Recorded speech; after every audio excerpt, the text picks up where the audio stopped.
Sénégal ak doom yi Sénégal fépp fi ngeen mënti nekk si àddina bi maa ngi leen di nuyu maa ngi leen di ziara di leen balaax di ko sakku ci kenn ku ne si yéen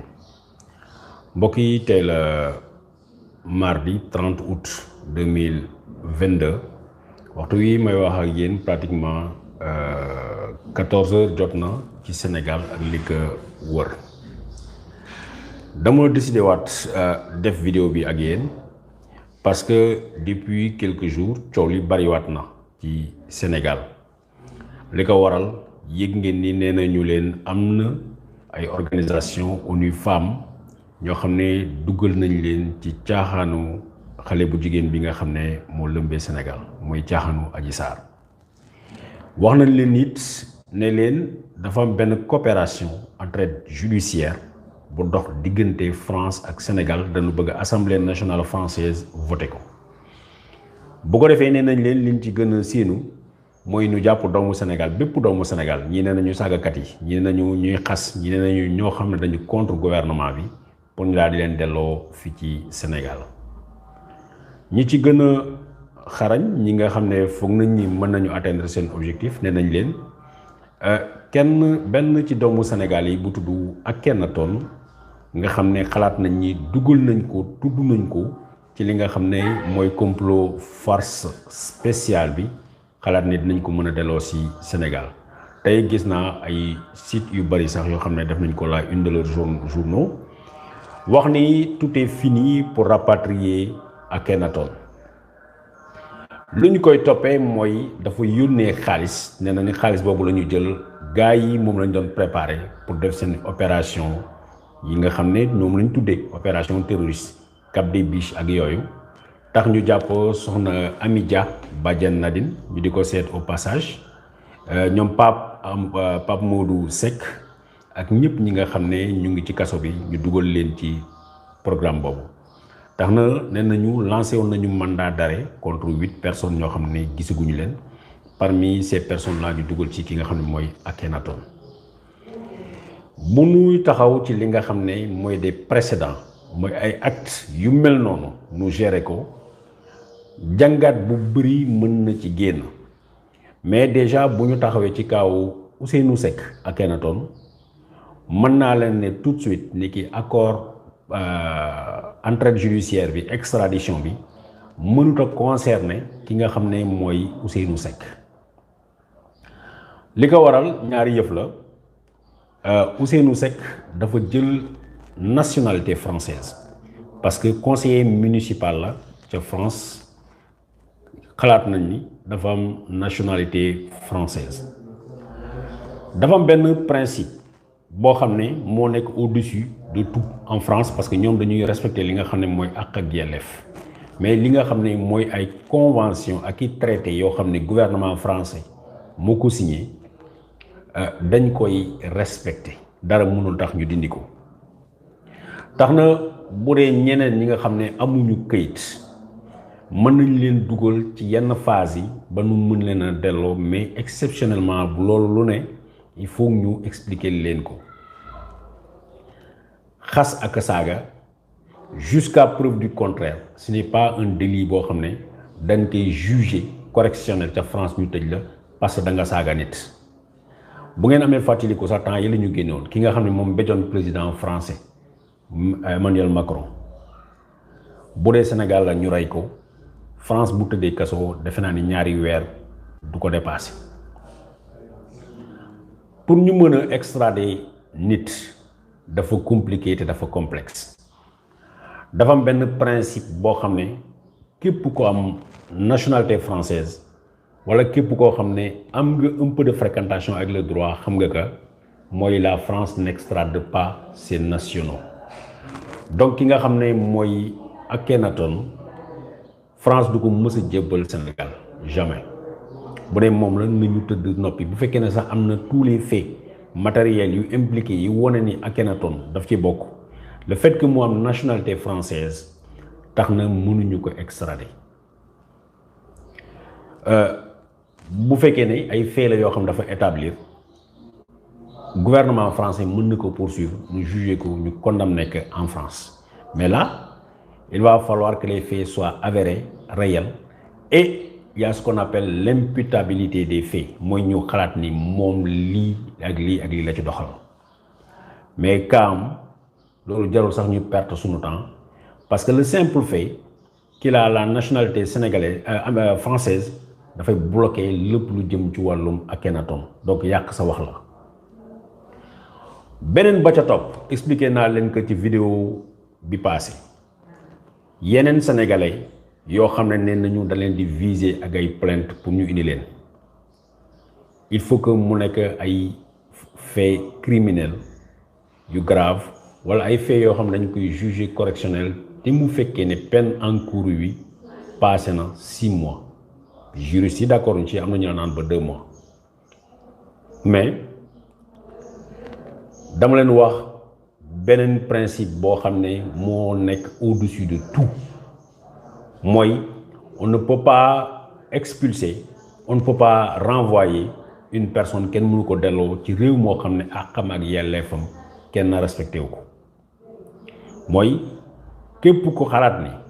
buñ la indee Sénégal dinañu salfaañee sa àq ak sa yelleef duñ ko respecté dañ la toroxal amaana sa bakkan des si kooku benn gouvernement ci monde bi du jël citoyen sénégalais boobu delloo ko Sénégal mënta nekk du ñu extradé koo xam ne nationalité française la mais du ñu extradé képp koo xam ne bu ñibbisee Sénégal ak xam il a des craintes sur sa vie et sur l'équité du jugement bi nga xam ne dañ koy juger boole ci li gën a important lépp loo xam ne dafa am connotation politique lépp loo xam ne dafa am connotation politique dafa niru politique kenn du ci extradé kenn du ci delloo kenn Sénégal France loolu principe am la parce que d'abord wax naa leen ni la France c'est le berceau des droits de l'homme même si parfois les Français se comportent en voyous berceau des droits de l'homme nee naa leen ci Europe mennum réew bi nga xam ne dafa jàpp buuram Louis XIV jàpp jabaram Marie Antoinette dagg seen bopp pendre leen ba pare bu ñu paree dagg seen bopp loolu comment on appelle ñu dagg seen bopp loolu France rek ko def parce que dañu ne dafa doy buur bi di ñu jaay doole te kenn du ci wax dara tax na képp ku ci def constitution notamment les Américains dañu inspiré wu ci li nga xam ne mooy la révolution française nooteel kenn du ko nangu tax na bu nu xalaatee ni pays boobu mën na jël ay citoyens sénégalais yu nekk ci territoire am di leen livrer seen gouvernement loolu ay naxee mbaay la mais jeu la puisque ñoom ci jeu lañ nekk ci jeu boobu la ñuy continuer tax na mën naa leen jox exemple yu bari ce n'est pas simplement le Sénégal qui a fait mooy jéem a def genre demande bu mel noonu ñu bañal ko bu leen fàtte Julian Assange bi nga xam ne Amérique bëggoon na ñu jox leen ko ndax dafa fuité ay secret gars yi bañ gannaaw bi ñu jàppee Bradley Manning mu ngi ci kaso bi ba tey giiru dundam ñu war koo tëj ndax dafa génne ay secret yoo xam ne ñaawteef yi nga xam ne États-Unis mu ngi ko doon def Julian Assange comment on appelle Julian Assange 2010 ba tey Amérique mu ngi xeex pour ñu jox leen ko ñu yóbbu ko ñu jugé ko adduna bi bañ ne duñ leen ko jox ba tey mu ngi ci Angleterre gannaaw yeneen complot yi ñu ko topp yëpp dafa violé dafa def li ñu leen duñ leen ko jox du ngeen ko jugé parce que ay àqam ak yelleefam xalaat nañ ni ces droits ne seront pas respectés Snowden tamit bu leen ko fàtte ba tey Amérique mu ngi koy xaar te Amérique moo ëpp doole fépp Sénégal ñu bañ leen ko jox su ma ko rapporté ci cadre Sénégal kase dama leen a wax jusqu'à preuve du contraire du ngeen gis ku ma ca weddi amul benn mandat d'arrêt international boo xam ne Sénégal lancé na ko contre benn citoyen sénégalais ñu daal di ko jàpp bitim réew indil leen ko du ngeen ko gis amut bu ñu leen ko waxee dañ leen di nax Sénégal musta am loolu mais Sénégal comme taalibe ak sëriñam saa yi ñu ko ne dañu soxla benn nit suñu doomu réew wala yooyu mu ngi Sénégal dañu bëgg ngeen jàppal ñu ko indil ñu ko Sénégal comme taalibe ak sëriñam dañ koy def wax naa leen kaaw Boubacar Toumba Diakité bi nga xam ne doon na rey président guinéen bi moo ci mujj Sénégal jox ko Guinée alors que ay droit am ak xam ak yelleefam kenn du ko respecté bëri na ay cadres yi ma leen mën a wax yoo xam ne exemple d'extradition la yoo xam ne Sénégal exécuté na ko mais Sénégal jusqu'à preuve du contraire kenn mënuma woon benn nit boo xam ne Sénégal soxla na ko bitim réew ñu jox leen mais dinaa leen jox ay doomi Sénégal yoo xam ne Sénégal bëggoon na leen jëli gouvernement yooyu bañ bu fekkee ne ñi nga xam ne ñu ngi seetaan Kéwoulo depuis 2017 expliqué woon naa leen bi coow lu Assane Diouf jóge woon fii waxoon naa leen sunu ngóor si këyit la amut loolu moo tax ñu koy delloo mais du complot terroriste ou quoi que ce soit gis ngeen kaaw Tunkara problème mu këyit la am bi ñu ko tuumaalee boolee ci ne terroriste la gars yi vérifié ni kii du terroriste problème mu këyit lañ ko mujjee téye finalement bi ñu xamee ni il risque des peines de prison ou des poursuites ak ay droits ak yi akam duñ ko respecté Sénégal dañ ko bàyyi mu nekk Amérique bi ma leen di wax kaaw Assane Diouf waxoon naa leen kaaw benn waay boo xam ne li xew tey ak président Macky Sall loolu moo xewoon ak président Abdoulaye Wade ci 2010 si j'ai bonne mémoire Amadou Diaw la tuddoon saa yu ma tuddee turam daf may porter plainte ba ci mujj daf ko déposé woon ci cabinet doyen des juges du moins juge deuxième cabinet wër na foofu ba sonn na ne il faut ñu jàpp ma parce que dama ko tuumaal dafa xëyoon mu ne dafa porter plainte contre Abdoulaye Wade nee na Abdoulaye Wade dafa détourné xaalisu Sénégal def ko xawma fan France ñëpp tàcc ko ki nga xam ne mooy député Jean-Marc Ayrault yëkkati ko ñu def ko genre icône nationale mu xëy Abdoulaye Wade mer def benn interview ak RFI gannaaw nit koo xam ne représenté wul dara tekkiwul dara moo taxaw wax Abdoulaye Wade ne da koy tontu rek affaire bi mel ni tulleeg mële presse internationale bi dugg ci ñëpp di daw si gannaaw Amadou Diaw fekk Amadou Diaw mu ngeen France di wuti këyit dama déplacé wu Gare du Nord ma dem fekk ko ñu waxtaan mu expliqué ma ni ki ñoom plainte bi nii ak nii ak nii ak nii Amadou Diaw boobu tourné Abdoulaye Wade woo ki nga xam ne mooy Léopold Faye mi nga xam ne temps yëpp maa ngi koy tudd ndem si yàlla na ko yàlla yërëm Léopold Faye recevoir Amadou Diaw am nu mu defante ak moom Amadou Diaw bind xaatim lettre di demander pardon Abdoulaye Wade naan ko yow sama xaritu bàyyi nga ma dem seeti waa jooju pour xam na la ma gis ni tout n'est que faux et faussaire la mais Sénégal bëggoon nañu extrader leen gouvernement français dafa bañ mais Amadou Diaw avec le temps il est resté en France ba mu épuiser toutes les voies de recours parce que dafa bëggoon am këyit bu mu amulee këyit dañ ko delloo si mu ngi Sénégal après laa ko gis mais taxul kenn jox ko Sénégal jëbbal ko Sénégal pour ñu tëj ko ndax dafa porter plainte Abdoulaye Wade yàq deru Abdoulaye Wade fële ca France. encore exemple yi bari na mun naa leen jox ay dizaine wala boog lu ëpp sax dizaine bu fekkee ni Akhenaton amuñu chance ñu delloo si ko ñi nga xam ne dañuy xas ak saaga ay président wala saaga ku mu mënti doon mënuñu la delloo si parce que yooyu du ay infraction pénale du ay peine yoo xam ne dafay du crime te du loo xam ne ça vaut ñu yóbbu ko devant le tribunal correctionnel donc ñooñu ay affaires yu ndaw la sax dañ leen di tuumaal mais koo xam ne moom day def te wax na ni man damay def nee na man maay le chef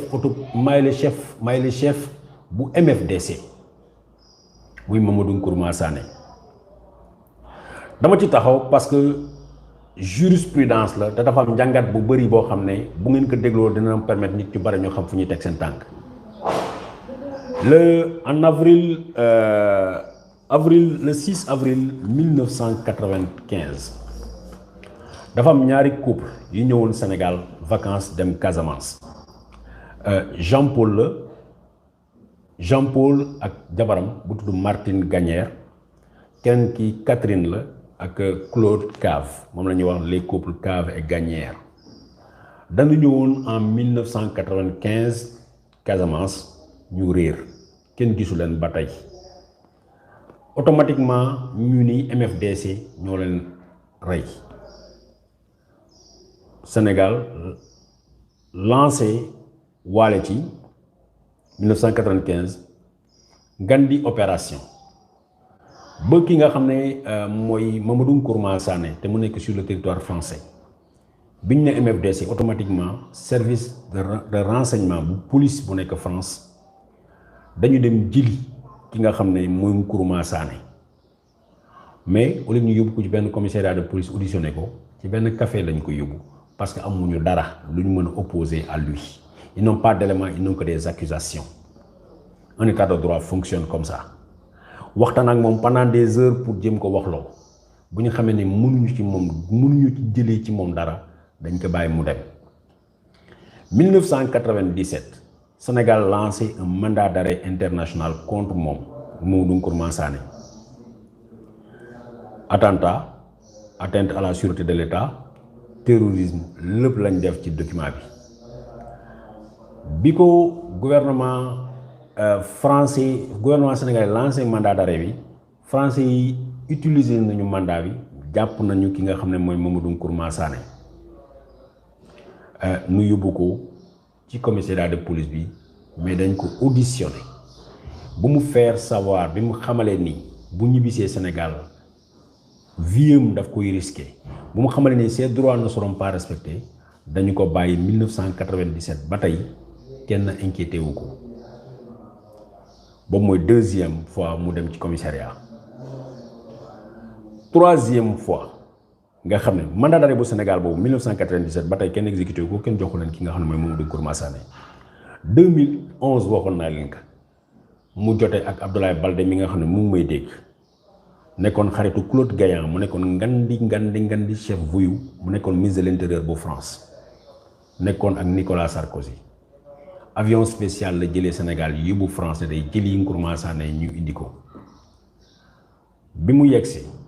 police dañ dem jëli Mamadou Nkrumah Sané yóbbu ko Levallois-Perret en fait c'est Levallois-Perret foofu la service bu police boobu nekk dañ ko auditionné biñ ci paree dañ ko ni ñibbil nga dem toog sa kër ba tey kenn mosu leen ko jox kenn mosu ko exécuté cas yi bari na te li ma leen waxoon démb mooy waxu tey. léegi nag dañuy Courbevoie du moins leneen li ci topp mooy Courbevoie lañ ko mujjee yóbbu auditionné ko bàyyi ko mu ñibbi parce que foofu la service contre espionnage bi nekk bi loolu pare leneen lu très important il faut ñu xam ka cadre viol kenn mënu ko yóbbu à l'international kenn mënu ko yóbbu en Belgique cas yi nga xam ne France ak i Belgique surtout dañ ciy intéressé wu mooy cas de violence faite aux enfants ay pédophilie bu fekkee ne justice bi n'est pas passée bu fekkee ne y a une action judiciaire y a ce qu'on appelle en droit loo xam ne on ne peut pas poursuivre une personne mënuñu topp nit pour benn infraction ñi topp nit ñaari yoon ci ñaari réew pour même infraction mënta nekk donc affaire Adji Sarr accusation de viol la accusation sans fondement sans matérialité sans preuve kooku bu dee gars yi Sénégal dañuy fooy lu mel noonu bitim réew kenn caaxaane loolu Adji Sarr bu dee bitim réew la jàpp nañ ko bu yàgg pour dénonciation de faits imaginaires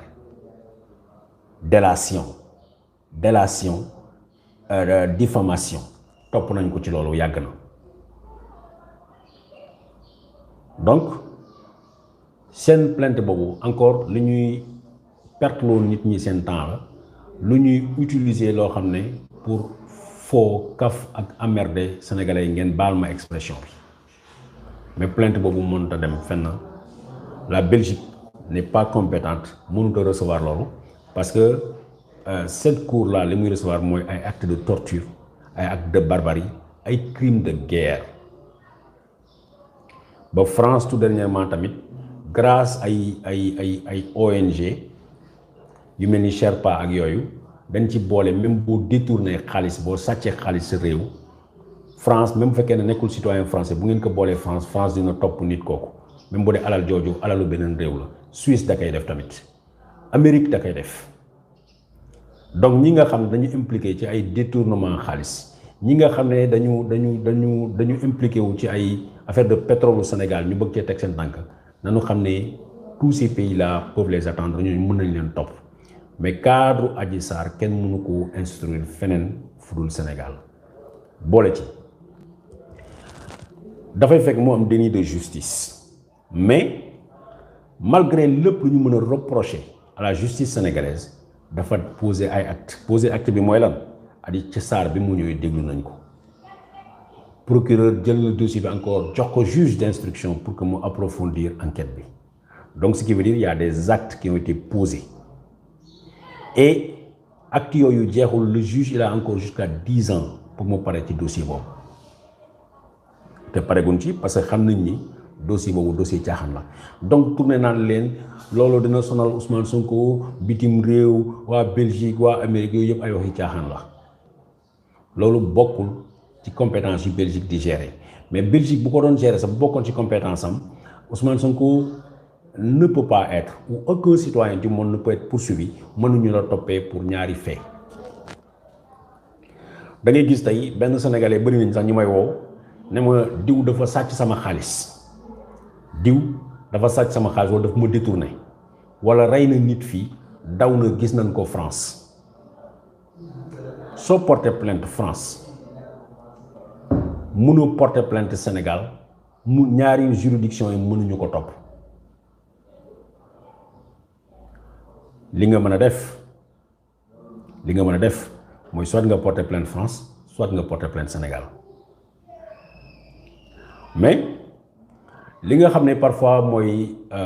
yi ñuy reprocher justice sénégalaise tax na ba ku mel ni Alkali Cissé dem si yàlla Alkali Cissé yàlla na ko yàlla yërëm xam nga ndax yéen a ngi koy fàttali mooy la mu jote woon ak naar ba ne daf ko jaayoon forêt bu Casamance justice sénégalaise fexe nañu ba ne Alkali Cissé luñ koy tuumaal du ca dara nañ leen ko bàyyi mu dem yoonam naar ba ñibbi réewam parce que man bokk naa ci ñi nga xam ne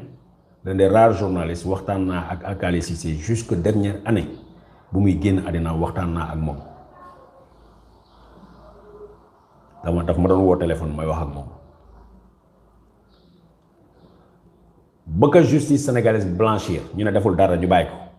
naar ba dafa ñibbi dëkkam mu dem porté ji plainte fële nga xam ne mooy Makka ñu émettre mandat d'arrêt international bi mu yegg si Maroc Alkali Cissé doon jàll Maroc pour dem faju ji Europe Maroc bi avion bi dafay escale gars yi téye ko fa ñu génne ko ne ko tu es recherché pour tel fait mu leen mais fait yooyu justice sénégalaise blanchir na ma ci ñu ne ko ñun suñu yoon nekkul ci justice sénégalaise parce que ñun xam nañu nu muy doxee ñun justice Makka moo ñu gënal justice bu Sénégal gouvernement Sénégal jóg na jéem a taaba mais dara ñu jàpp Alkali Cissé yebal ko fële Arabie Saoudite ba keroog mu fay faatu Sénégal def na lu ne néewam sax ne nañu ngir yàlla léegi comme dee na jox leen ñu néewam ñu dem rob ko Sénégal naar yi ne lànk duñ ko def foofu lañ ko robee foofu ci Arabie Saoudite njabootam maa ngi fii di ma dégg li may wax donc mu nekk encore lu mel ni un désaveu parce que Sénégal France ñemewutu juger benn affaire ba mu pare mu condamner une personne pour des faits ba mu rendre verdict ba lépp jeex Sénégal ne non suñu yoon nekku ci loolu kaay la ñu jàpp ko ñu indi ko pourtant def nañ ko Sénégal ci kaaw Alkali Cissé wax naa leen ko Sénégal soxla na Mamadou Nkrumah Sané chef du MFDC ku ko xam ne ñooñu duñu ay footballeur duñu ay théâtre kat ay xeexkat lañu ay reykatu nit lañu mais dara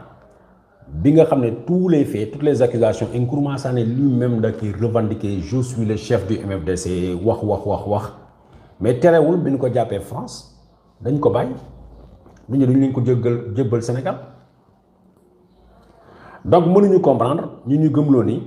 ay boo yi nekk ci internet bi wala ay yu Akhenaton ñooñu dañ leen di jël ñu jébbal leen Sénégal parce que Akhenaton sax bëggatuma sax ñu personnaliser parce que kooku moom xalaatul jarul sax ñu koy xalaat mais ñeneen xale yi et pendant ce temps saagakat bu mag ba gis ngeen ko président recevoir ko photo ak moom xam naa ñu jox ko wéccit boo xam ne toute sa vie mosu ko woon a am mu ñëw Sénégal démb en tout cas fii ak suba dina jël avion delluwaat France parce que defal nañ ko passeport diplomatique muy Californie Sall parce que ñoom ci recrutement bu garaaw lañ nekk képp koo xam ne dina saaga képp koo xam ne dinañ luy dëgg du dëgg luy fenn mooy dëgg soxla nañ la dinañ la recruter tax na seen casting dafa yéeme mais ñoo xam ne li gars yi di wax ay jaay sa rouleur rek la ñuy engagé ay gars yoo xam ne jaay seen rouleur la ñuy def waaw parce que tey moo compté il ne pense qu'au présent seen yoon nekkul ci avenir du Sénégal seen yoon nekkul ci suba wu Sénégal donc mbokk yi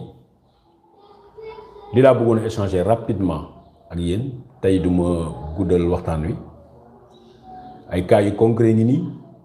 extradition mënut a demee dans ces circonstances wax naa leen keroog la convention de Genève de juillet 1951 bu ni kenn mënut a delloo ab réew kenn mënut a jox ab nit réew moo xam ne ak xam ak yelleefam duñ ko fa respecter s'il y a des risques des menaces sur sa vie sa sécurité et son intégrité kenn mënu koo delloo foofu Sénégal wax naa leen yéen ñëpp fu ngeen mënti nekk ku leen wax loolu ne leen ko bu ngeen ñu yóbbee Sénégal lañ def Mancabou lañ may def François Mancabou jël ko këram yóbbu ko commissariat la ko deful dara yéegul dara tinul ñu jàpp dóor ba keroog moo dem alaxira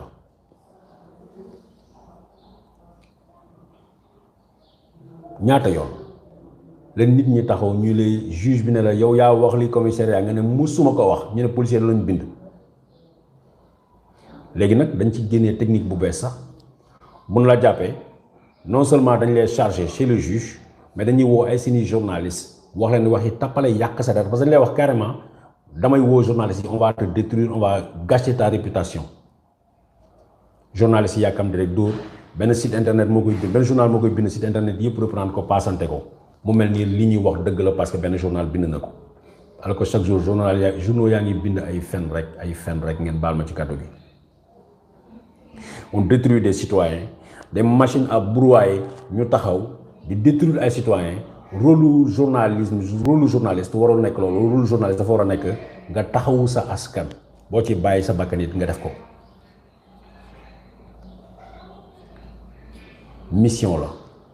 c'est comme des soldats yi ñuy yónni Congo wala ñu yónni leen feneen ñun suñu mission lii la donc en gros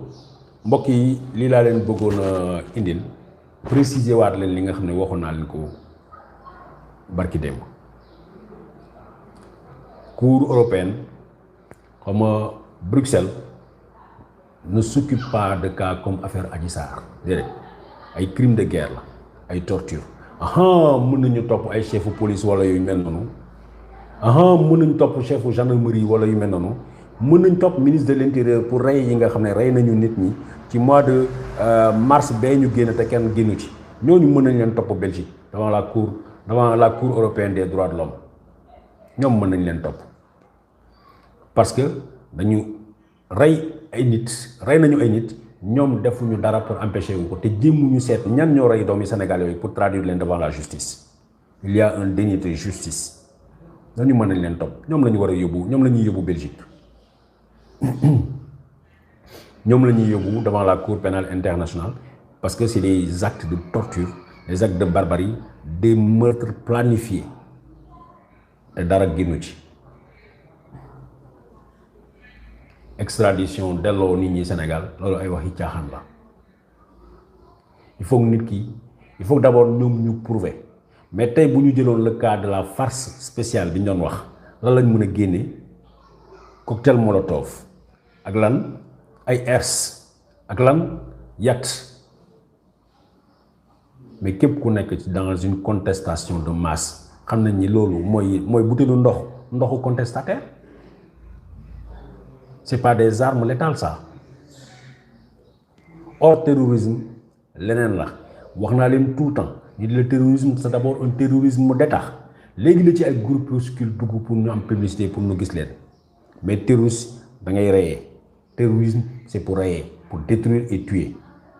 or jusqu'à preuve du contraire ñii nga xam ne ñoom lañ jàpp tey les 10 ndem si yàlla François Mancabou musul bokk munul mujjewul bokk si ñoom les 10 ya nekk ca kaso bi te bàjjan na di nekk ca mësuñu rey kenn bu ñu jëlee kaaw PMS Pape Modou Seck terroriste bu rëccee du daw dem làqu xool fu muy nëbbatu day préparer encore pour ñëw porter le coup fatal terroriste loolu lay def. ñun gis nañu Mohamed Merah dund nañu la terreur imposée par les frères Kouachi ak ñoom Mehdi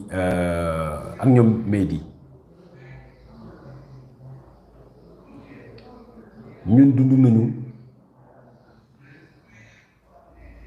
comment on appelle les tueurs du Bataclan ñoom Abaoud France la ma fekk gis naa après répression yee ca topp mais musuñu jàpp ba ki nga xam ne moo hébergé woon Abaoud bi ñu ko jàppee 18 mois de prison lañ ko jàpp wala lu mel noonu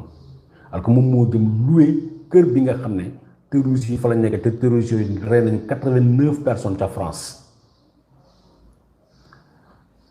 dëkk bi ñuy bëgg a signanteel contrat comment on appelle convention d'extradition ñooñu xam nañu c'est quoi le terrorisme bañ nañu ba dañoo am un parquet spécial antiterroriste et depuis des années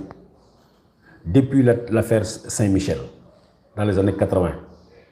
ñooñu xam nañu luy terrorisme donc duñ leen wax ni